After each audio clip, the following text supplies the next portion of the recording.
ગૌકર્ણ મહારાજ અને આત્માદેવ તીર્થયાત્રામાં નીકળ્યા છે. તીર્થયાત્રામાં કરતા કરતા સત્સંગ કરે છે. યાત્રામાં આવી અને કોઈની કોથળી નથી કરતા. એક જગ્યાએ 5 બહેનો ભેગી થઈ ને મૌન બેઠી હતી. બહેનો મૌન બેહે ખરી?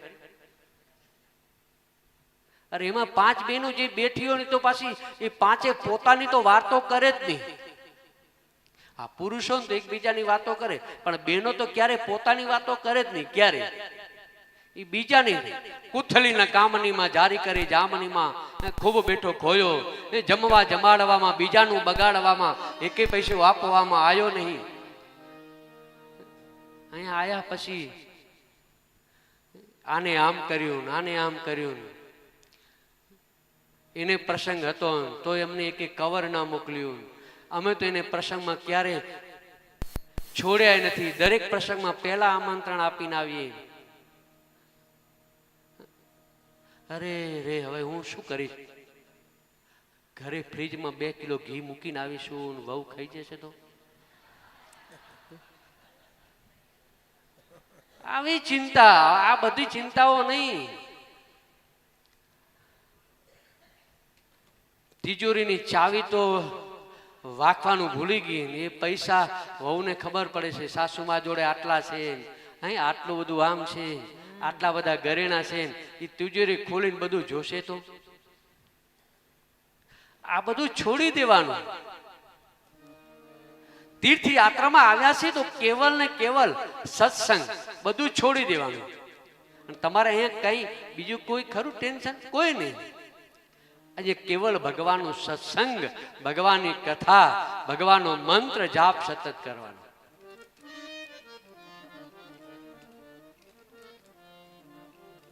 અમારા આદિત્યને કાલે જ મેં કીધું, તું આજે એ સાયન્સનો જ વિદ્યાર્થી છે, એ આવ્યો છે. મેં કીધું તું અહીંયા આવ્યો છે તેવું નહીં કે પપ્પા જોડે આવ્યો છું.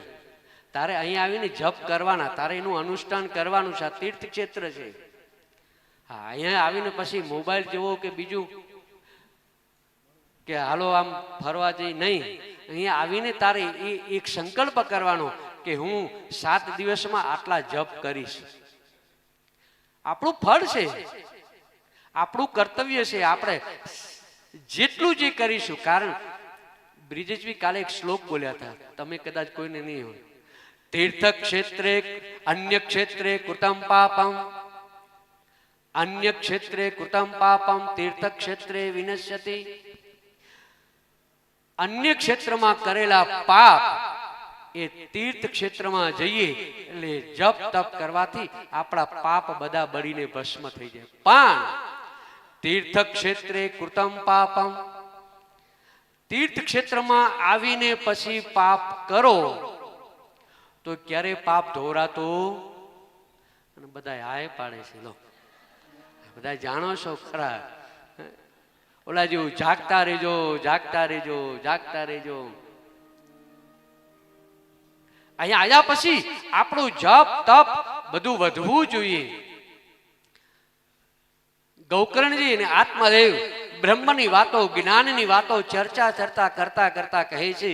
અને એ ગૌકર્ણજી પોતાના પિતાને કહે, હે પિતાજી, દેહેસ્તિમાં શુરદિરે વિમતેસ્ત્વદત્વં જાયા સુતાદિષુ સદા મમતા વિમુંચ પશ્યાનિશં જગદિદં ક્ષણભંગ નિષ્ઠા વૈરાગ્ય રાગ રસિકો ભવ ભક્તિ નિષ્ઠા.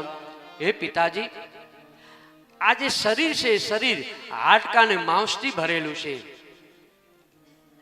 આ બીજું કઈ નથી, બસ બધી એકબીજાની ચિંત. પરિવારમાં સંતાનું, બીજું ત્રીજું, બસ. પશ્યાનિશમ જગદિદમ ક્ષણભંગ નિષ્ઠા. આ ક્ષણભંગુર છે, ક્યારે પૂર્ણ થઈ જાય ખબર નથી. શંકરાચાર્ય કહે, કાળો જગત ભક્ષક, કાળ ક્યારે કોડિયો કરી જાય ખબર નથી. આયો નશ્યતિ પશ્યતામ પ્રતિદિનમ યાતે ક્ષયં યૌવનમ પ્રત્યાયન્તિ પુનર્ગતર્ન દિવસા કાલો જગત ભક્ષક લક્ષ્મી સ્તોય તરંગ ભંગ ચપલા વિદ્યોચ્ચલમ જીવિતમ તસ્માન શરણમ ગતા શરણદમ રક્ષસ્ત રક્ષાદુના. કાળ ક્યારે કોળીઓ કરી લે ખબર નથી, કાળ કાળ કરતા ક્યારે કાળ આવી જાય ખબર નથી. પણ હે પિતાશ્રી, બીજો શ્લોક જેને ગોકર્ણ ગીતા કહેવામાં આવે, ધર્મં ભજસતમ ત્યજલોક ધર્મં સેવા સસાદુ પુરુષા જહિ કામ તૃષ્ણા અન્ય દોષ ગુણ ચિંતન માં મુક્ત્વા સેવા કથાર સમહો નિતરમ પિબસ્ત્વમ. એ પિતાશ્રી, ધર્મનું પાલન, ધર્મનું પાલન એટલે મેં હમણાં કીધું ટીલા ટપકા લગાવવા એ ધર્મ નથી. આવો ભસ્મ લગાવ્યું તો આ ધર્મનો થઈ ગયો, આવું તિલક કર્યું આવું ધર્મ થઈ ગયો, આ માળા પહેરી આ ધર્મ. ધર્મ એટલે પોતાનું કર્તવ્ય, ધર્મ એટલે પોતાનું કર્મ. જ્યારે પોતાનું કર્મ ચૂકી જાય એટલે ગીતામાં કહ્યું સ્વધને નિધનમ શ્રેયા પરધર્મો ભયાવહ. ધૃતરાષ્ટ્ર શૂરદાસ હતા પણ ગાંધારીએ પટ્ટી બાંધીને તોય વાંધો નહીં, પણ ભરી સભામાં એ ગાંધારી એક શબ્દ પોતાના પુત્રને એમ ના કહ્યું કે બેટા તું જે કર્યો છે અવળું છે. દુશાસનને દુર્યોધનને એક શબ્દ કહ્યો હોત ને તો મહાભારત થાત નહીં. માએ એનો ધર્મ ન અદા કર્યો, માએ ધર્મની પાલન ન કર્યું એટલે એક સંતાન નહીં 100 સંતાન એ નષ્ટ થઈ ગયા.